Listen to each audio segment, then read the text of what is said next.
Hey guys, Aircraft Adventures, and I'm going to teach you how to make your own RC flying wing.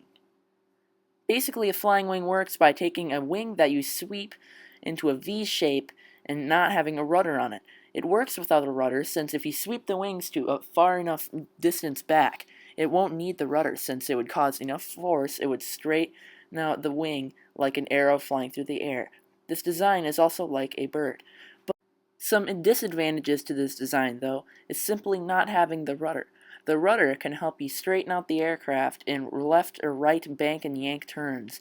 So if you turn right by tilting the aircraft to the right and pulling back on the stick, you will feel an odd sensation while going through the air since the aircraft is turning while almost flying sideways. The rudder helps out by straightening out the aircraft in its turn.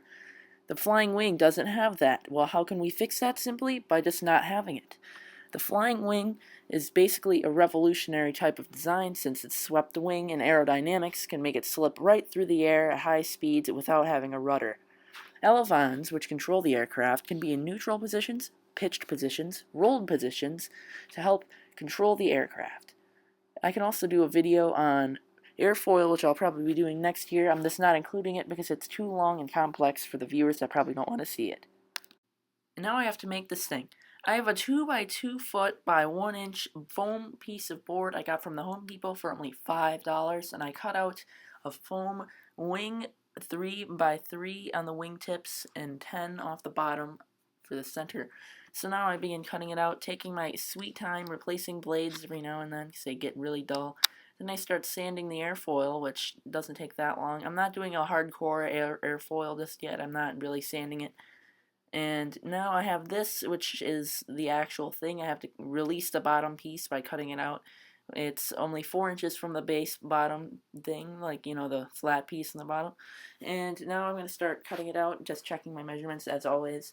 Cutting it out, just tracing the lines very carefully. You only want to go across it 10 times. Don't push down really hard or it'll crush the foam. And there you go. You get this nice V shape, which looks pretty good. And after some very delicate sanding, you will get this. It's a nice foam wing, which will suit you perfect.